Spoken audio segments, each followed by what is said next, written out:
L'État islamique vient de revendiquer cette attaque dans un communiqué publié sur son agence de propagande Hama. On ne connaît pas les termes exacts de ce communiqué pour l'instant, mais ce qu'on sait, c'est qu'un homme à Trappes, ce matin, entre 9h30 et 10h du matin, s'en est pris à plusieurs personnes. Il était muni d'un couteau, il a poignardé plusieurs personnes. Le bilan est lourd, il y a 2 morts et 1 blessé grave. On sait que parmi les victimes, il y a sa mère et sa sœur. Alors lui, il s'est retranché après dans un pavillon qui serait vraisemblablement son domicile. Les forces de l'ordre ont été déployées sur place ainsi que le RAID et il a menacé les forces de sécurité en disant « si vous entrez, je vous fume tous ». Il est finalement sorti et les forces de l'ordre lui ont tiré dessus. Il a été gravement blessé. Les secours ont essayé de le ranimer mais en vain. L'assaillant est donc décédé. On en sait plus également sur son profil. Il s'agit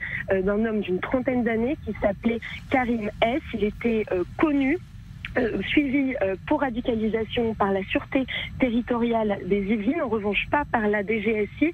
Il avait déjà été condamné en 2016 pour apologie du terrorisme. En revanche, les forces de sécurité, les autorités restent prudentes pour le moment. Le parquet antiterroriste de Paris n'est pas encore saisi car les autorités pensent qu'il pourrait s'agir d'un drame familial déguisé en attentat terroriste.